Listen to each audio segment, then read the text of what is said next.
Pray. Heavenly Father, Abba Father, you desired to create a people for your purpose, a people that would wait upon you, love you, and just fellowship with you. So God, we want to be that people. And you had to redeem us from all of the sin and the darkness that we fell into through Adam and our own sin. And you sent Jesus that we would have life and have it abundantly. And his death on the cross has brought us into everlasting life. And you didn't leave it to accident either. You gave us the Spirit of God to live in us, to dwell us, to teach us, to show us, to lead us, to convict us, to move us into righteousness, so that for all of eternity we would just absolutely be able to be with you and to fellowship with you and with each other. So right now we invite you, Holy Spirit, to take over. We invite you to show us in your word what is significant to each one of us. Illuminate your word and make it life. Make it life in Jesus' name. Amen.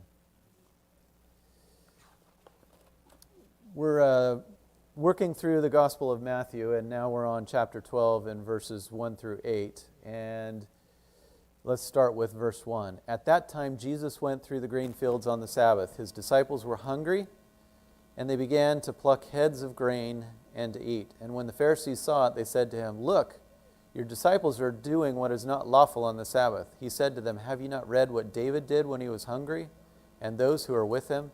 How he entered the house of God and ate the bread of the presence, which was not lawful for him to eat, nor for those who were with him, but only for the priests.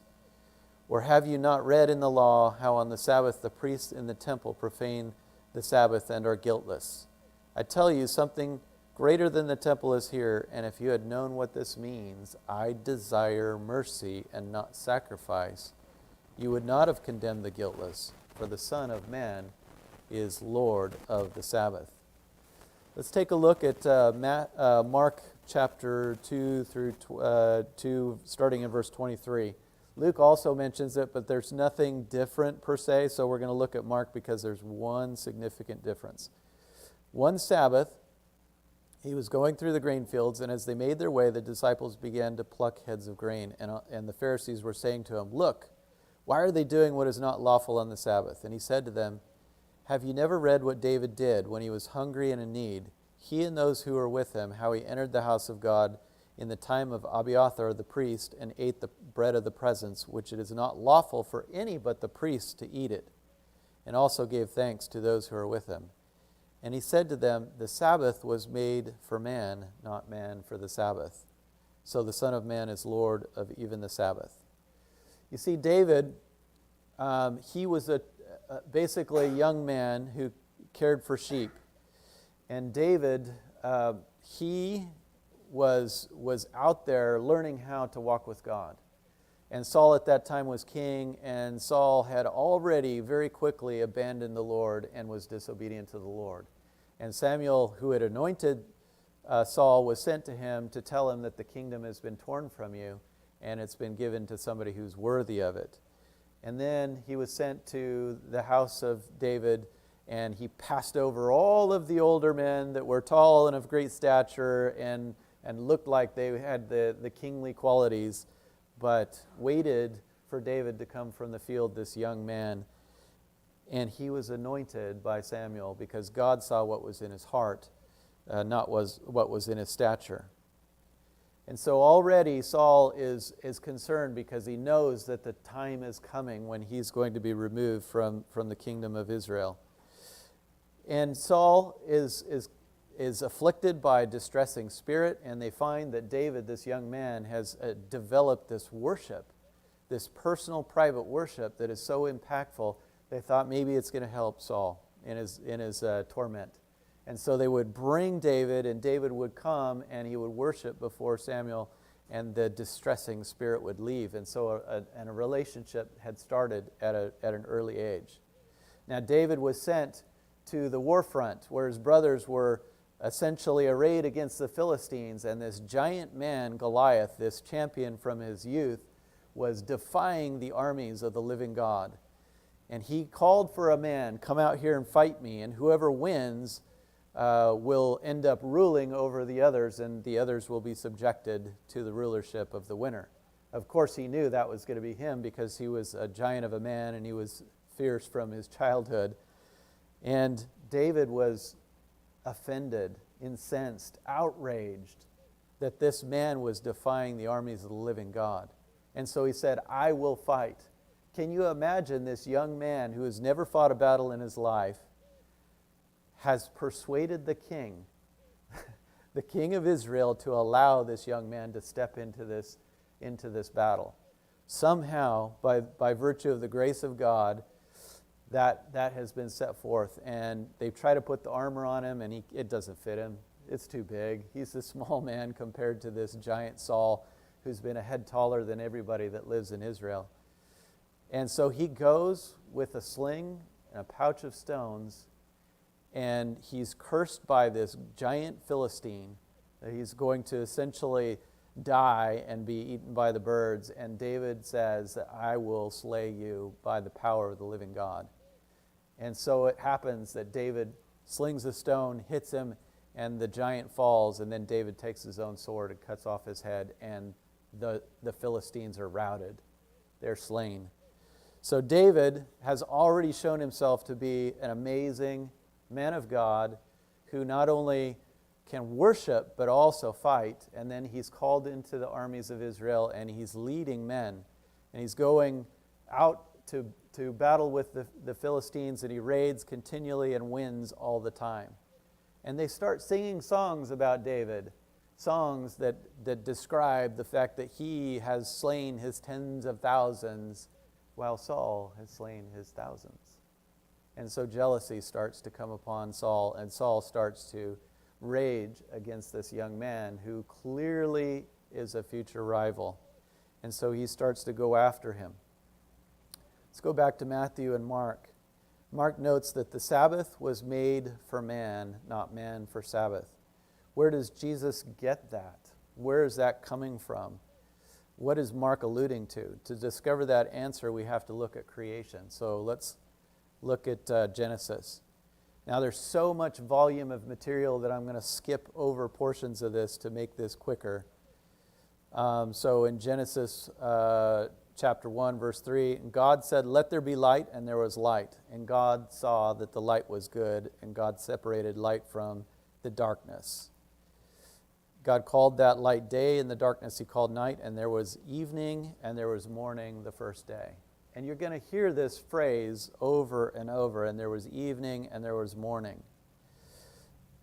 In verse 6, and God said, let there be an expanse in the midst of the waters, and let it separate the waters from the waters. And it was so, and God called the expanse heaven, and there was evening, and there was morning the second day. In verse 9, and God said, let the waters under the heavens be gathered into one place, and let the dry land appear. And it was so. God called the dry land earth, and God saw that it was good. And God said, let the earth sprout vegetation, plants yielding seed, and fruit trees bearing fruit, in which is their seed, each according to its kind on the earth. And it was so. And God saw that it was good, and there was evening, and there was morning the third day. Picking up in verse 14, let there be lights in the expanse of the heavens to separate the day and night. And all the way down to verse 18, and God saw that it was good, and there was evening, and there was morning the fourth day. In verse 20, and God said, let the waters swarm with swarms of living creatures, and let birds fly upon the earth across the expanse of the heavens. And God saw that it was good, and there was evening, and there was morning the fifth day.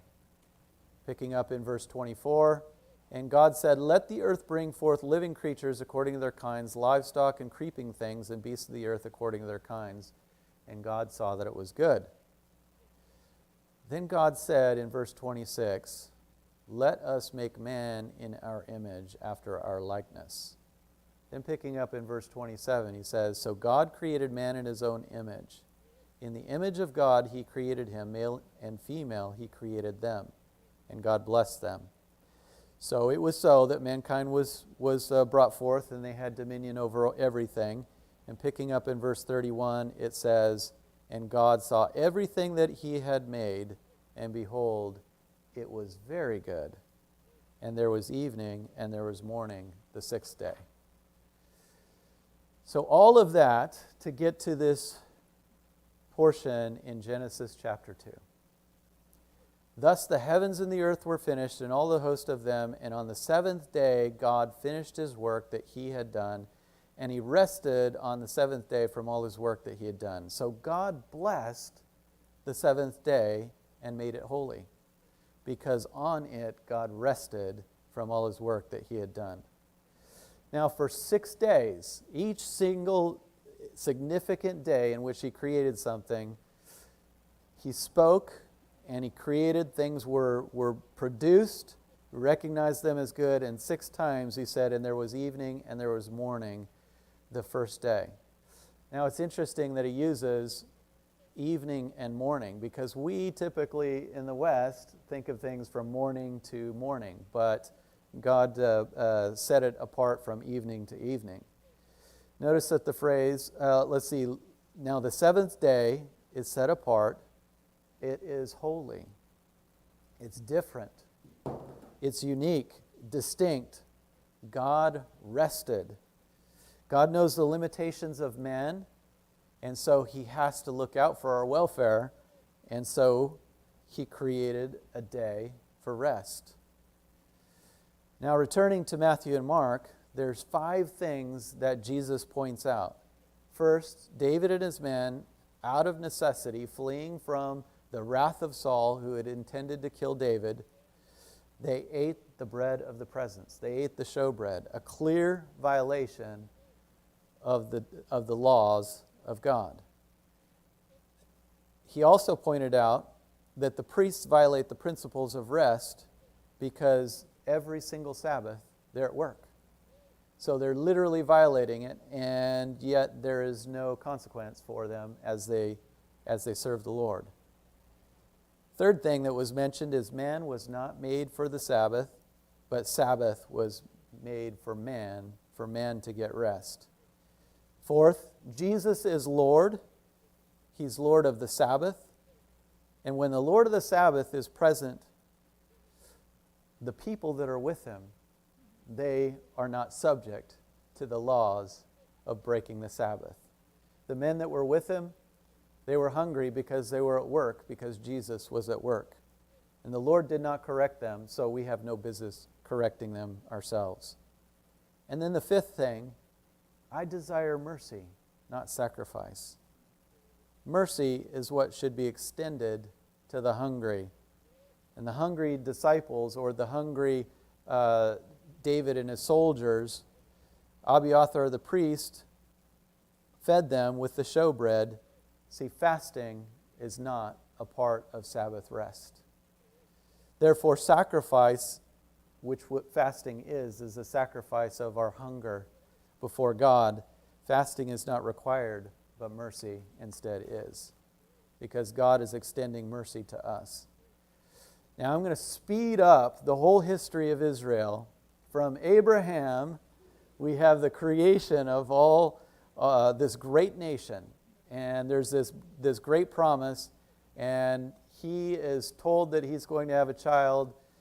It never happens, and then they're past the age of childbearing, and yet the angel of the Lord comes and speaks to them, and a year later they have this son of promise, Isaac. And from Isaac we have Jacob and Esau, and Jacob the younger is chosen by the Lord. And then we have all of these sons, all of these wives, but all of these sons. We have 12 sons, and Joseph goes to Egypt because his brothers sold him into slavery. They were jealous of the visions that God had given him, that he would be bowed down to by the family, and so they sold him into Egypt. So Joseph is a slave of Egypt, and he's bought by Potiphar, and Potiphar starts to realize this man is excellent.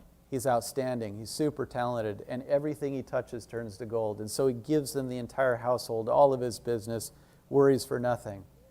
But when his wife tries to seduce him, and in an act of rage, she claims that she was raped, and so Joseph is sold into the prison now. So he goes from a slave to a prisoner, and he's a prisoner of Egypt. So Joseph ultimately, he is able to interpret dreams and visions, and 2 men are thrown into the prison. They both serve at the king's pleasure. One of them is a traitor. This treasonous man will be found out at some point, and so they're distressed about these great visions, these dreams that they have, and so they share them, and Joseph is able to interpret them. That there's going to be one that survives and one who is executed. And so they return to Pharaoh. One is executed, one survives, and they forget about Joseph. And so there he is in prison.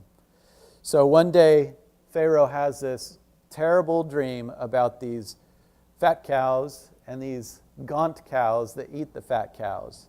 And he's distressed about it, and he calls his magicians, astrologers, priests, and nobody can interpret it for him.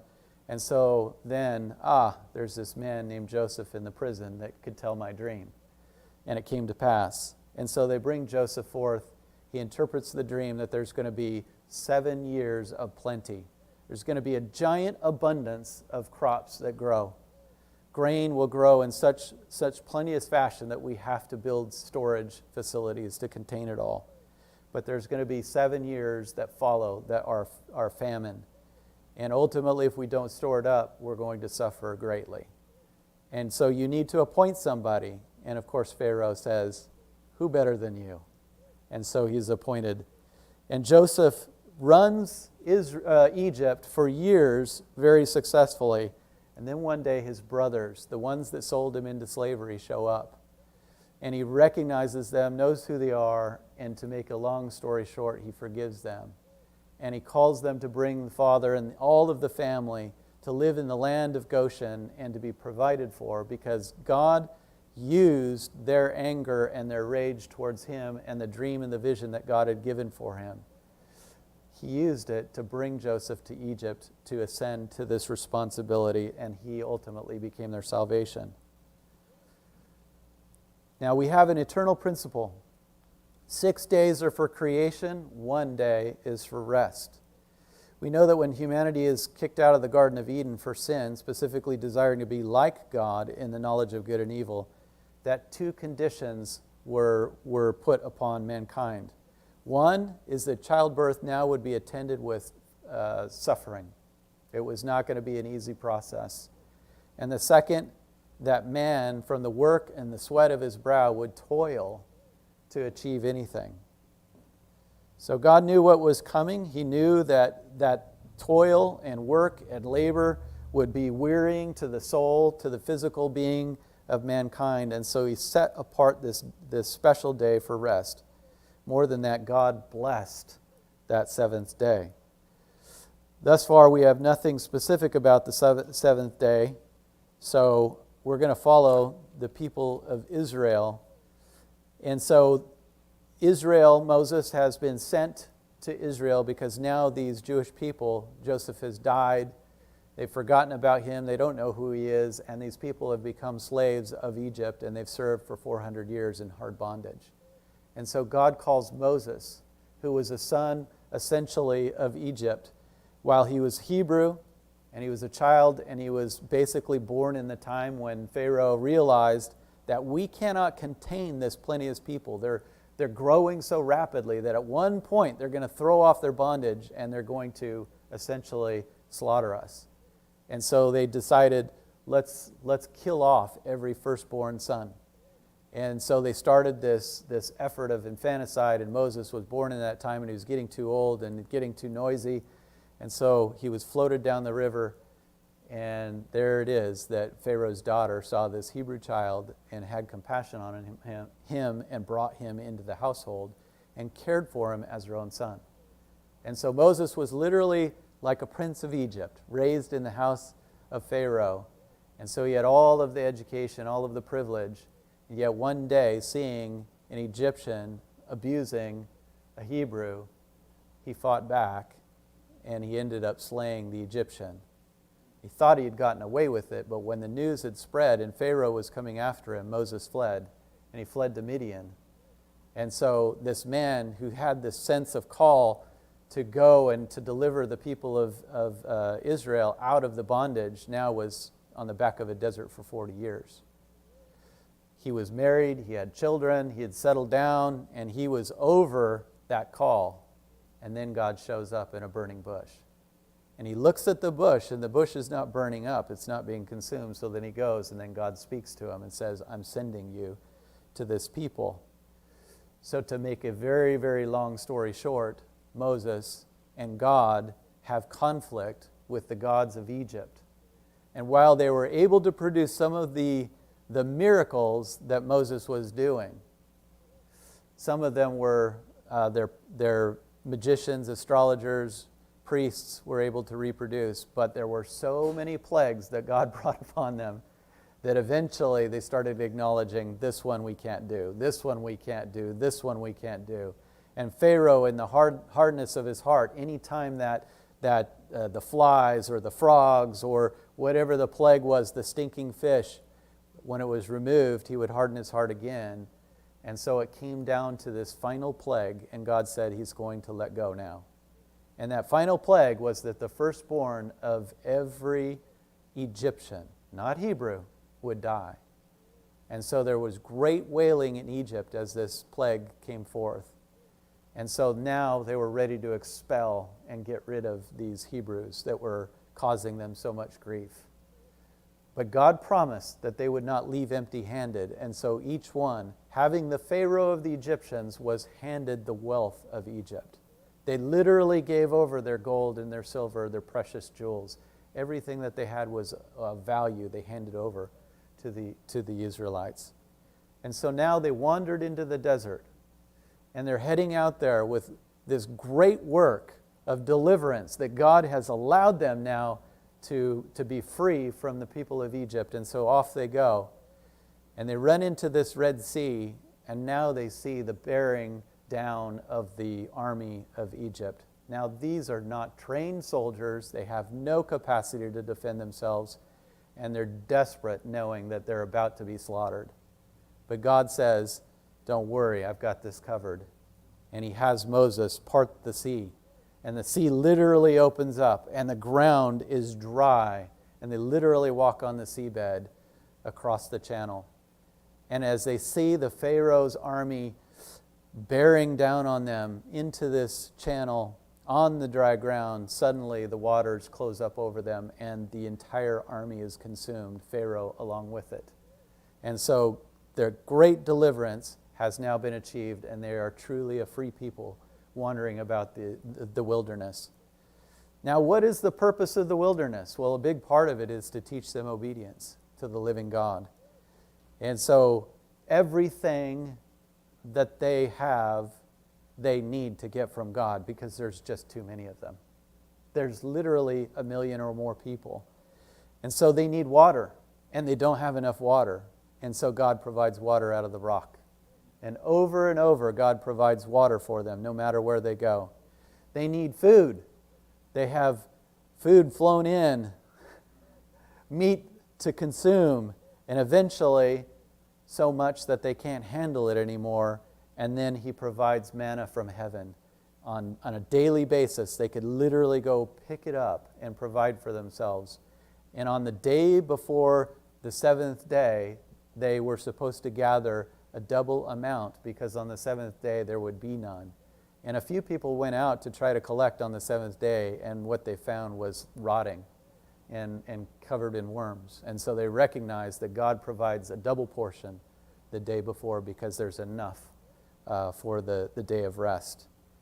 And so Moses goes up to the mountain that is smoking, that is intimidating, terrifying, and he goes up to receive the law of God. And while he's up there, it lasts so long that they think that Moses has been consumed in the mountain of fire.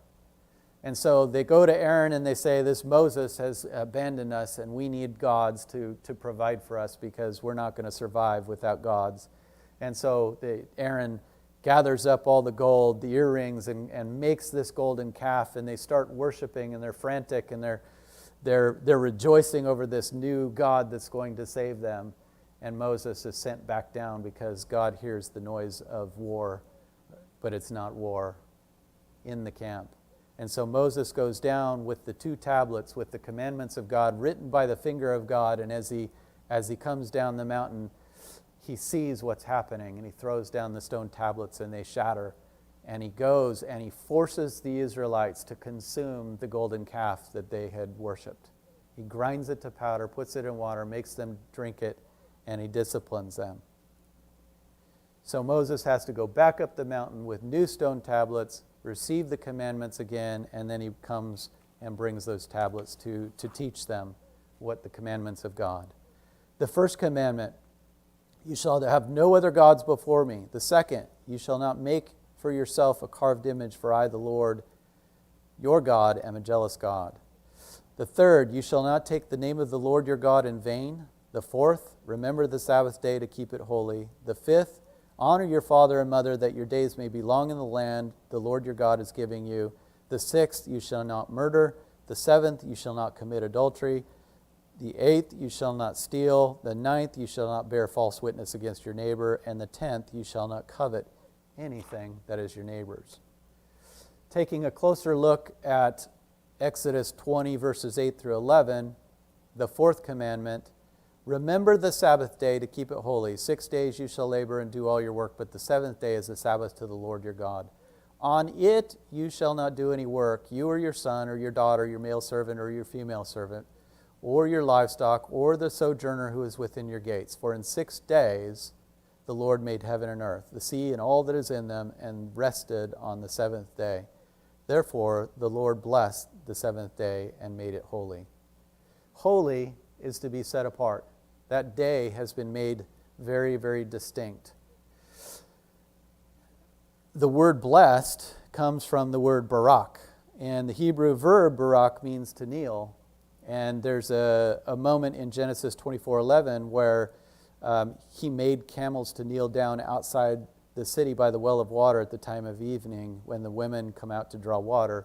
That's the verb barak. However, when it's written in the PL form, it means to show respect. And we usually translate it as bless, as seen in Genesis 12:2, and I will make of you a great nation, and I will bless you and make your name great, so that you will be a blessing. A related Hebrew word is berakah, which means gift or present. From this we can see that the concrete meaning of the PL form of the verb is to bring a gift to another while kneeling out of respect. And so Elohim respects us, his creation, enough to provide for our needs, and we in turn respect him by giving ourselves back to him as his servants. In order to get a glimpse of how this Sabbath is observed, we're going to turn to a Jewish community that is still adhering as radically as they can to the laws and traditions and the spiritual practices as they can. They are very, very confident that what they're doing is the right thing. This is the Hasidic Jews. Now, when Israel was reborn, it was largely a secular place, okay? Very, very few religious people existed in it, so there were a handful of these Hasidic Jews, and they were struggling to just be a community and to observe what God had given them to observe. So I spent a little time taking a look at an inside view of a Hasidic group that was worshiping on the Sabbath, which they call the Shabbos. That's the Yiddish word for Shabbat, or essentially the Sabbath. Now let's take just a brief moment to think about the difference between Europe and the United States and the way that we function as kind of 24/7 in our cities, at least. Maybe in the country not so much, but in our cities there's so much open. There's something to do at all hours. There's something to buy. There's something to you can get dinner, breakfast, whatever at any hour. And so the city remains pretty busy. But in Jerusalem on the 6th day, it's not 24/7, it's 24/6. So you see an entirely different circumstance. The noise of the city dies down because you don't have all the traffic. You don't have the public transport. The businesses, the shops, the schools, they're all closed, and people are walking. Hundreds are gathered at the Wailing Wall or the Western Wall. They'll be in small groups. They'll have white chairs, plastic chairs that they can carry. Sometimes they're sitting, a lot of times they're standing, and they'll be praying. There will be groups that circle up and start dancing. They will be singing. So it's quite an interesting way of living. Now, these people are very, very distinct because you've seen them. You've seen pictures of them. You've seen videos of them. They have the black robes.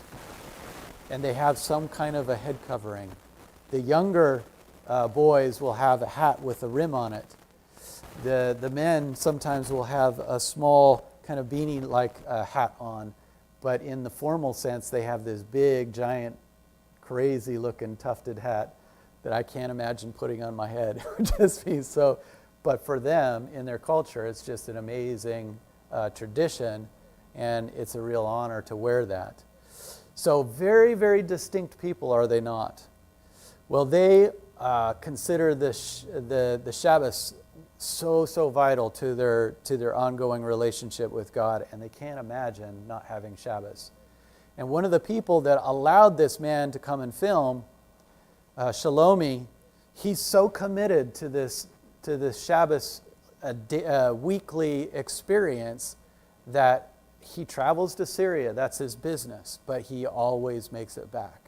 And the only 2 times in his adult life that he had been away from Jerusalem long enough to not be able to worship in Jerusalem, he brought his family to him and they celebrated together. That's how committed he was. Now, as I said, Jerusalem was secular when it basically was reborn, when Israel was reborn.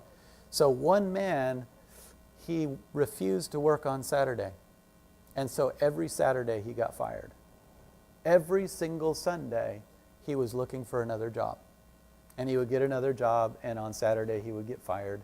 And this went on and on and on. Well, he kept all of his pink slips. So have you heard of the Feast of Tabernacles or the Feast of Booths or the Feast basically of Tents? Well, they erect these little booths and they decorate the booths. Well, guess what he decorated it with? Pink slips everywhere. This amazing array of pink slips to demonstrate to his family, to his children, the sacrifice that is necessary to honor your God. What an amazing, amazing thing. Now, as we can see in the scriptures, Jesus was confronted often by the Pharisees that your people are not following the Sabbath law. And so they had 39 categories in the Talmud of Shabbat prohibitions. And I'm not going to read all 39 because we're going to be here a while.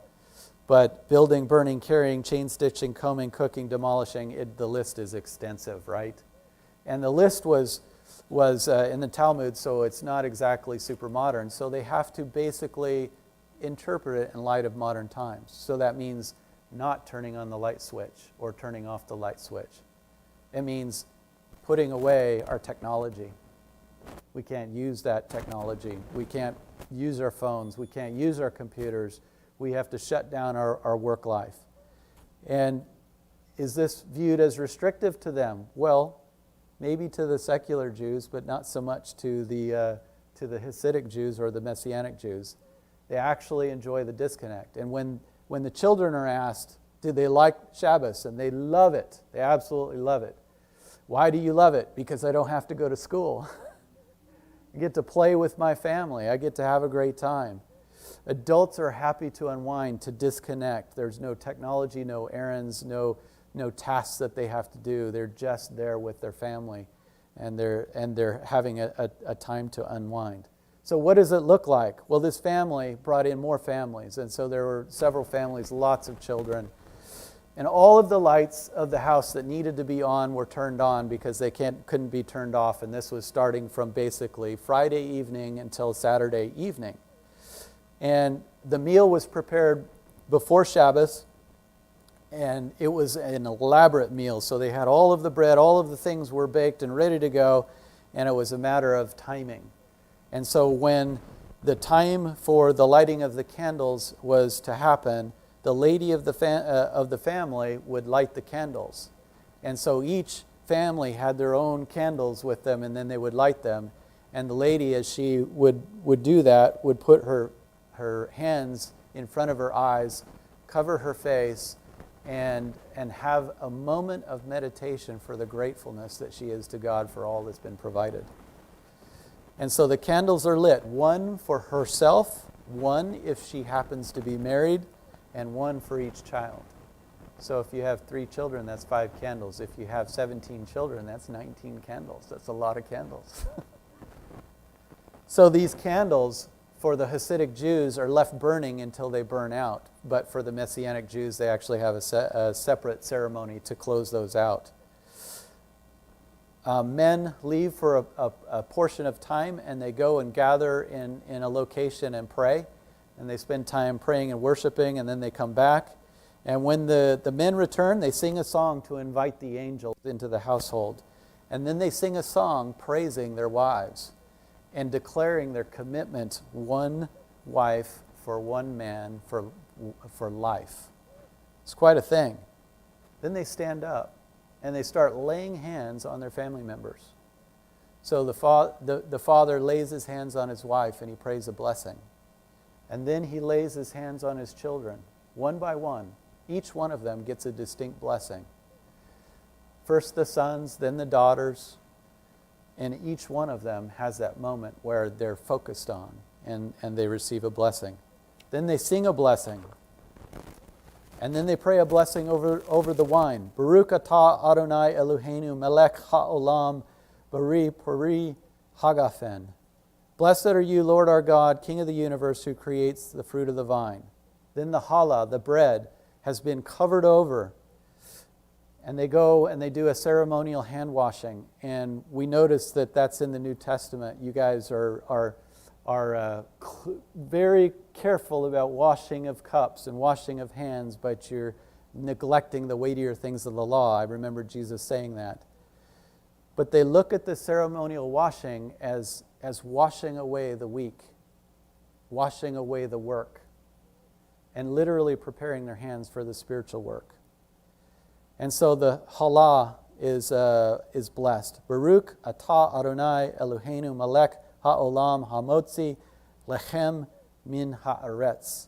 Blessed are you, Lord our God, King of the universe, who brings forth bread from the earth. The meal is elaborate. There's glasses of wine, there's hors d'oeuvres, there's many courses, there's fish, there's meat courses, there's vegetables, there's all kinds of dips, just an amazing array of food. And can you imagine, as long as this meal takes place, that your children are going to sit there quietly with folded hands? Not a chance. They're boisterous, they're noisy, they're talking, they're up and down. This is not a dour kind of an experience, but rather it's a rejoicing, and children are allowed to be children. And so they're up and they're down and they're having a great time. Shabbos is not created for Jews in their mind. It's literally created for everybody. It was created for man. This, while they distinctly celebrate it in a very distinct way, they view it as an eternal principle coming out of creation. God created for 6 days, and then 7th day, here's rest for all of humanity. Rabbi Abraham Joshua Heschel said, 6 days a week we wrestle with the world. The 7th day is a palace in time. Sabbath is rest. 24 hours with no need to create. God created 6 days. No need for us to create over the course of the 7th day. It's a hard stop from school, from work, from technology, from social media. It's a hard stop to bring families back together with each other. Keeping Shabbos brings shalom, and shalom is greater than the word peace. It's literally wholeness. Shabbos is viewed by the Hasidic Jews as the source of all blessing. Let's take a look at Hebrews chapter 4. starting in the first verse. Therefore, while the promise of entering his rest still stands, let us fear, lest any of you seem to have failed to reach it. For good news came to us just as to them, but the message they heard did not benefit them, because they were not united by faith with those who listened. For we who have believed enter that rest, as he said, as I swore in my rest, they shall not enter my rest. Although his works were finished from the foundation of the world, for he has somewhere spoken of the seventh day in this way, and God rested on the seventh day from all his works. And again in this passage he said, they shall not enter my rest. Since therefore it remains for some to enter it, and those who formerly received the good news failed to enter because of disobedience, again he appoints a certain day, today, saying through David so long afterwards, in the words already quoted, today, if you hear his voice, do not harden your hearts. For if Joshua, the leader of Israel after Moses, had given them rest, God would not have spoken of another day later on. So then, there remains a Sabbath rest for the people of God, for whoever has entered God's rest has also rested from his works, as God did from his. Let us therefore strive. Find that interesting, strive and rest. Absolutely opposite things. Strive to rest. Strive to enter that rest, that no one may fall by the same sort of disobedience. Listen, I'm not here with some kind of an agenda. I have no experience of any kind of Sabbath rest. I'm not a Sabbatarian. I've not been raised in any kind of Messianic Jewish tradition. I was raised a perfectly good heathen. I don't come trying to provide some kind of an agenda. I just want to bring God's Word in a way that's meaningful to us, so that we can connect with it and hear what the Holy Spirit has to say to us uniquely. And so there's no agenda here. I don't want you to think, oh my gosh, this guy's going to try to make us into something different. No, that's not the case at all. Our culture has a very small place for rest. We work 5 days typically, and we have a couple of days on the weekend, but we rush around. We do our sports, and we do more work, and we take care of our homes, and we do all of this stuff. And so we still don't really rest, and we don't turn off the technology. So there's not much rest that really happens. So we occasionally take vacations to get away from it all. But we don't really have a culture of rest that's on a weekly basis by any means. I work in the hospital, and our hospitals are filled with anxious people. Their bodies are broken. There's all kinds of medical problems that happen. There's psychosocial problems. They come in with just loads of anxiety, and they have their broken relationships that are also a part of the whole problem. And some people who are so desperate, they literally come into our hospital with faked illnesses. And it's so common. I can't tell you how common this is. We're faking seizures all the time. Why is that? Because relationships are so broken, and nobody cares for that person in a way that they can receive that care. And so they literally have to get attention by coming to the hospital to receive that attention. We can see that it's not a medical problem. We know what the difference is. But there's a greater problem that's happening, and that's the disconnect from themselves, from God, and from other people. So we definitely have a broken society, and the way that we do it isn't functioning in a way that people's lives really reflect a sense of wholeness. Rest for the soul, could it be that our bodies need rest? I would say yes. I am coming from a place prior to COVID where I worked my 36 hours to, 3 basically 13-hour shifts at the hospital, and then I worked at least 2 days, maybe 3 days running practices, and then I was traveling on weekends. So can you see how all 7 of my days were consumed? I'm coming from this place where I did not recognize any need to stop or to rest, and I just burned and burned and burned and burned the candles. And the stress was immense. It's like you have a lot of irons in the fire, and usually one of them's good and one of them's bad. But you always have something bad going on when you've got that much going on. Something is bad at work, something is bad at home, something is bad in your teams. And you've always got this area where there's no break from it all. So is it possible that I could have used rest? Absolutely. And is it possible today that our bodies need rest? Could it be that our families need downtime to reconnect with each other? Could that produce a level of wholeness that we've not seen for many days, months, years? Could it be that we need downtime to reconnect with the living God? Because sometimes we've got so many intrusions and so many interruptions and so many distractions that we're not still enough to hear from the living God. Should we consider taking a pause in our own lives? Disconnecting from work, errands, tasks, technology, etc.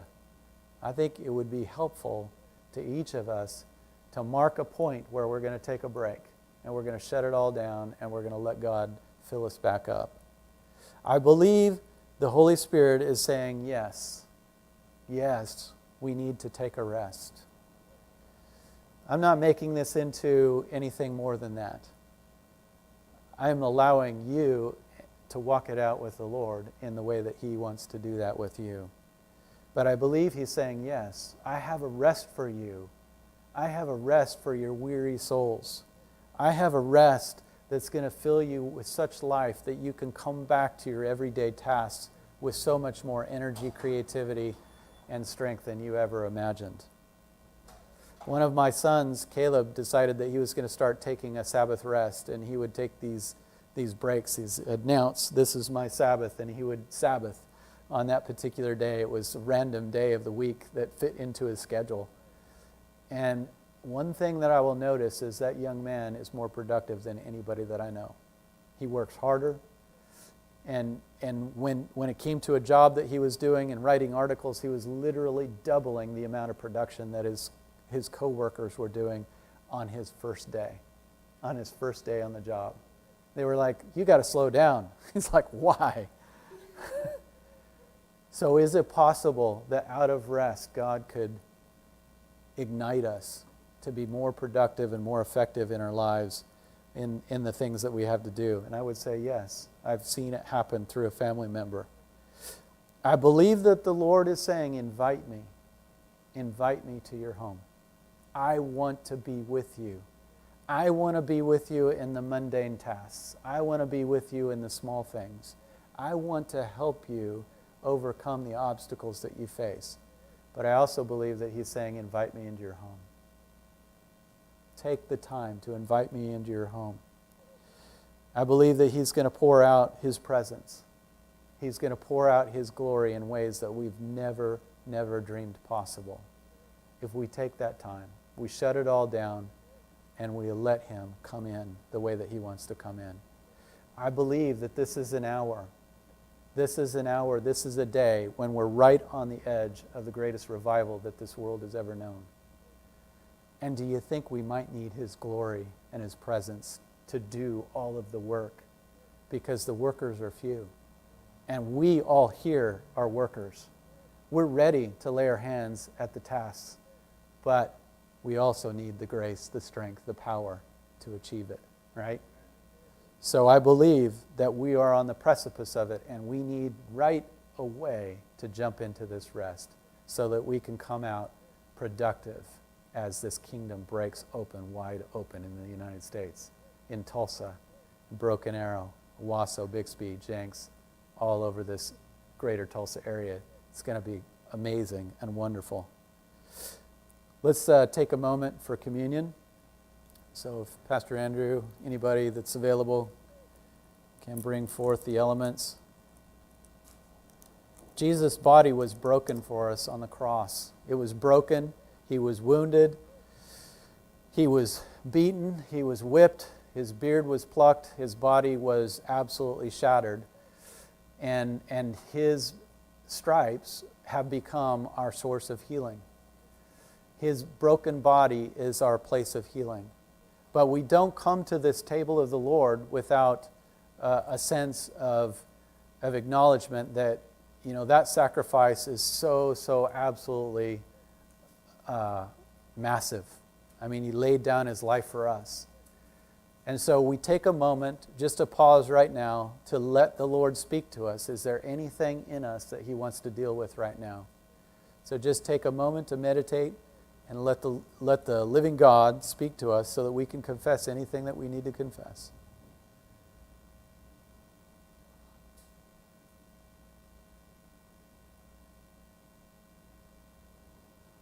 So Lord, we confess that, and we clear it out of our lives and out of our way.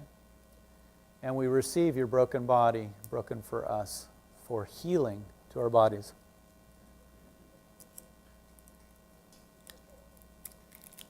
And his blood was shed for us for the remission of sins.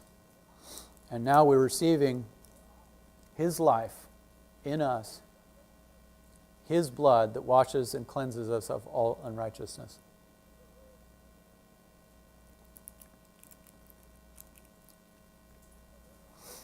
One last thing. Matthew chapter 11 that we just covered says, "Come to me, all who are heavy laden, and I will give you rest. Take my yoke upon you and learn from me, for I am lowly in heart, and you will find rest for your souls. For my yoke is easy, and my burden is light." So, at this moment, let's take a time to just do the body ministry that we do every week. Pastor Andrew has done such a great job of training us to minister to each other. So, I don't care what the issue is. If it's physical, come up and get prayer for the physical circumstance. If it's stress, anxiety, anything, just, we want to be able to pray for each other, bless each other, and see the hand of God move upon each other. So please, those that need some prayer, come forward. We're going to shut this all down for a minute here, and then we'll close it up together afterwards. So, come on up.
Pastor, do you have anything?